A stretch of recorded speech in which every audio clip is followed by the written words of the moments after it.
Uma verdadeira avalanche de SUVs, né, de utilitários esportivos que tem atingido o mercado brasileiro nos últimos anos, esse carro aqui acabou ficando um pouco esquecido pelo consumidor.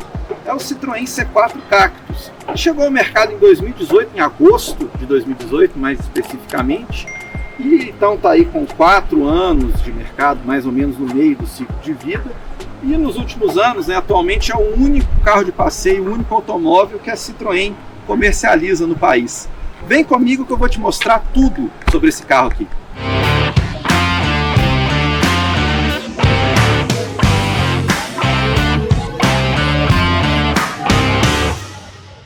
No requisito design, o C4 Cactus é um pouco polêmico. Isso por causa aí desse conjunto ótico dividido em 3 partes, né, com farol incrustado no para-choque, né? Muita gente não gosta. Eu particularmente acho interessante, gosto, mas aí é uma questão de gosto mesmo, né? Vai de cada um para cada um e tudo bem. A ressalva em relação ao visual desse carro é que, como ele já tem 4 anos de mercado, a tendência é que em breve ele sofra aí uma reestilização, uma atualização visual. Por mais que a gente ainda não tenha notícias de que a Citroën esteja trabalhando nisso, isso porque agora ela está concentrada no novo C3, né, que vai ser o lançamento mais importante da marca do ano, mas de qualquer modo, a tendência é que aí, pelo menos depois que ela lance esse carro novo, ela comece a trabalhar em alguma atualização aí desse carro, sei lá, talvez para o ano que vem ou no máximo para 2024. No interior, o C4 Cactus tem um acabamento na média da categoria, né? Isso significa que basicamente os revestimentos são de plástico, painel, as forrações das portas, enfim. Ele tem até uns enxertinhos pequenos de tecido matira aqui nas portas também, no apoio de braço, mas é só isso mesmo. De qualquer modo, né, nessa faixa de preço, os concorrentes, na maioria, não oferecem nada muito diferente. Pelo menos ele é bem montado e tem essas peças, né, com as texturas diferentes e cores que ajudam a quebrar um pouco a monotonia. A posição de dirigir é boa, mais tradicional do que nos modelos da Peugeot, né, que tem o quadro de instrumentos acima do volante, né, nesse carro é aqui no meio. O mais tradicional, é tudo bom, tudo no lugar. São 2 inconvenientes, porém, que a gente vê nesse carro. Um é o quadro de instrumentos, que além de ter esse visual antiquado, datado, ele ainda tem um conta-giros que marca apenas de 500 em 500 RPM. Realmente aí é uma coisa quase de carro popular, né, assim, esse quadro de instrumentos. E outra coisa que também não me agrada são os comandos do ar-condicionado por dentro da central multimídia, né? Quando a gente está dirigindo, principalmente, às vezes é pouco intuitivo, tá com rádio, tem que apertar botão para depois regular. Aqui seria mais prático se ele tivesse um comando físico mesmo. Por falar na central multimídia, ela tem tela de 7 polegadas, né, sensível ao toque, e se conecta aí com plataformas Android Auto e Apple CarPlay, porém só por meio de cabo USB. Além disso, ele não tem um carregador por indução aqui para o celular, tal. Realmente é um aspecto que esse carro mostra aí já que está um pouco datado, né? Já precisando de uma atualização aqui nessa centralzinha. Lembra-se daquela história de que o C4 Cactus tem um porte aí quase de carro compacto? Então, que no banco traseiro ele realmente é um pouco melhor só do que um compacto. O banco dianteiro está ajustado para mim, eu tenho 1,73 de altura e ok, tem até uma folguinha aqui, mas nada que dê assim para viajar com grande conforto. Realmente é um espaço para 2 adultos, né? E outro problema é que não tem nenhum mimo, assim, nenhum conforto para os passageiros aqui de trás. O C4 Cactus não tem uma saída de ar-condicionado dedicada, não tem um apoia-braço aqui no meio com um porta-copo, e até aqui nas portas tem apenas um pequeno nicho para objetos, cabe realmente só um celular, uma coisa muito pequena. Realmente assim é um aspecto que a Citroën poderia ter caprichado mais nesse carro. Em movimento, né, no que diz respeito à dirigibilidade, o C4 Cactus é um carro bem agradável. Isso em grande parte se deve ao motor 1.6 THP, né, tradicional, das marcas francesas Peugeot e Citroën, né? Apesar dele já não ser a última palavra em tecnologia, né? Já existem motores turbo até de capacidade cúbica um pouco menor, que desenvolve melhores números de potência e torque. Esse motor ele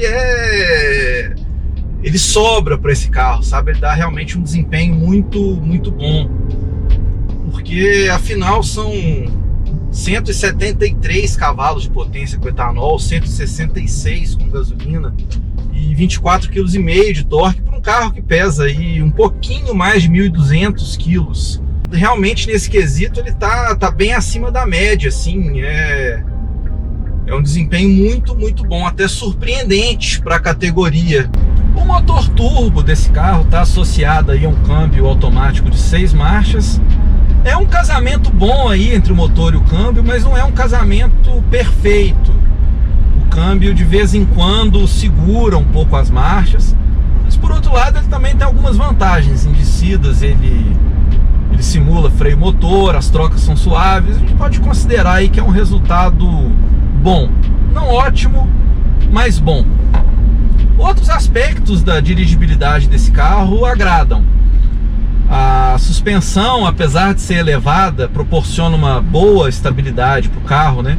Tudo bem, se ela fosse mais baixa seria melhor ainda, mas de qualquer modo, né, para um SUV a estabilidade desse carro é muito boa. Os freios dele são muito bons, ele tem inclusive discos nas rodas traseiras, então é um carro que freia bem. A direção elétrica é bem acertadinha, bem regressiva, sabe? É um carro realmente bom de dirigir, bom de guiar. E ainda, né, em relação à suspensão, existe aí o outro lado da moeda, que o fato dela ser elevada acaba facilitando a vida na hora de passar por quebra-molas, valetas, esses obstáculos urbanos, né? Que é inclusive aí uma das vantagens, né? Uma das características que alguém que busca um SUV procura, né? E a calibragem de suspensão desse carro é boa, apesar dele ser um carro estável, ele não é duro para passar nesses obstáculos, não, ele passa bem. Inclusive é uma herança aí da Citroën, da Peugeot, né? Os carros mais antigos eram um pouco durinhos, né? Esse carro não, ele tá bem equilibradinho ali entre conforto e estabilidade. Ainda no que diz respeito à dirigibilidade, esse carro ele tem algumas assistências eletrônicas, né? Algumas babás para o motorista. Essa versão tem o alerta de mudança involuntária de faixa e tem também o alerta de frenagem, né? Caso o motorista se aproxime muito de algum carro que está parado, enfim. E por falar em segurança, né, nesses equipamentos, o pacote de segurança desse carro é bem coerente, assim. Ele tem também 6 airbags, né, além dos frontais, tem os laterais e os de cortina. Realmente é um pacote interessante dentro do segmento. Essa versão aqui que a gente está avaliando é a top de linha Shine Pack. Custa a pequena bagatela aí de R$ 126.990. Ok, né? Já existem SUVs compactos aí beirando R$ 150 mil. Então, na verdade, esse carro ele tem até um preço razoável em relação à concorrência, né, dentro do segmento. Mas de qualquer modo é muito dinheiro, e principalmente quando a gente leva em conta que é um carro no meio do ciclo de vida já, que nunca alcançou um volume de vendas expressivo, e ainda por cima de uma marca que, né, é estigmatizada, ainda sofre uma certa rejeição no mercado. Vale citar aí que existem versões mais em conta, né? A gama começa em R$ 99.990, R$ 100 mil, né? Mas as versões de entrada não tem motor turbo, elas têm um motor 1.6 de aspiração natural, e aí justamente perde o grande apelo dessa versão aqui, né? Que é o desempenho. Isso aí, pessoal, obrigado por acompanharem a gente. Se você quiser ver mais vídeos, se inscreva no canal do Vroom se não for inscrito, acione o sininho para receber as notificações. Tem muito vídeo legal de avaliação, de lançamento, muito conteúdo bacana para você. Muito obrigado, tudo de bom e até a próxima!